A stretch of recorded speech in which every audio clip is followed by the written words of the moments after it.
कहानी महाभारत और भागवत गीता की है। कई लोक कथाओं में भी इस कहानी स्टोरी का जिक्र मिलता है। एक कौवे की गरुड़ से दोस्ती हो गई। दोनों काफी समय साथ गुजारते थे। उनमें मित्रता इतनी गहरी हो गई थी कि आपस में कभी कोई बात नहीं छिपाते थे। एक दिन दोनों एक नदी के किनारे पेड़ पर बैठे बात कर रहे थे, तभी एक यमदूत उधर से गुजरा। वो कौवे को देखकर मुस्कुराया। गरुड़ और कौवे ने उस यमदूत को अनदेखा किया और अपनी बातों में लग गए। लेकिन अगले दिन फिर वही हुआ।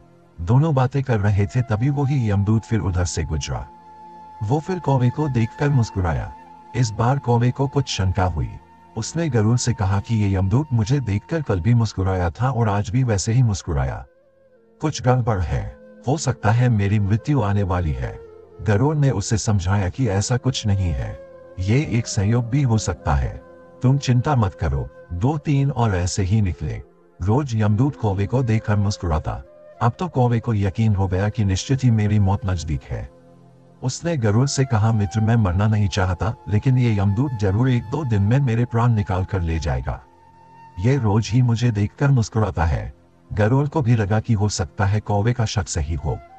उसने कौवे को धैर्य बंधाया। गरुड़ ने कौवे से कहा, तुम चिंता मत करो मित्र, मैं तुम्हें यहाँ से इतनी दूर ले जाऊंगा कि ये यमदूत तुम्हें दिखाई ही ना दे। गरुड़ ने कौवे को अपनी पीठ पर बैठाया और उस जंगल से हजारों किलोमीटर दूर कैलाश पर्वत पर ले गया। दोनों को अब यह डर नहीं रहा कि यहाँ कोई उन्हें परेशान कर सकता है। लेकिन वे जैसे ही कैलाश पर्वत पर पहुंचकर एक गुफा तक पहुंचे, वहां वो यमदूत पहले से ही मौजूद था। उसने कौवे को देखते ही उस पर पाश फेंक कर उसके प्राण निकाल लिए। गरुड़ देखता रह गया। उसने यमदूत से पूछा, तुमने इसे मारा क्यों? यमदूत ने कहा कि इसकी मौत इसी समय लिखी थी, इसलिए इसके प्राण निकाल लिए। गरुड़ ने फिर पूछा, तो फिर तुम इसे देखकर उस जंगल में मुस्कुराते क्यों थे? इसे मारना ही था तो वही मार देते। यमदूत ने जवाब दिया, इसकी मौत कैलाश पर्वत पर ही लिखी थी, लेकिन 4-5 दिन पहले इसे उस जंगल में देखकर मुझे ये आश्चर्य हो रहा था कि ये इतने कम समय में वहां पहुंचेगा कैसे, क्योंकि इसके पंख भी छोटे हैं और ये लंबी उड़ान भी नहीं भर सकता, तो हजारों योजन दूर कैलाश तक ये पहुंचेगा कैसा?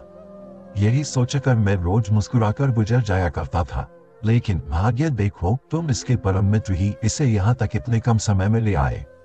कहानी की सीख, मॉरल ऑफ स्टोरी, जीवन और मृत्यु भाग्य की ही बात है। इससे कहीं भी छिपाया बचा नहीं जा सकता। जब तक जिंदगी है तब तक कोई आपको मार नहीं सकता, लेकिन अगर मृत्यु निकट हो तो कोई कोशिश आपको बचा नहीं सकती।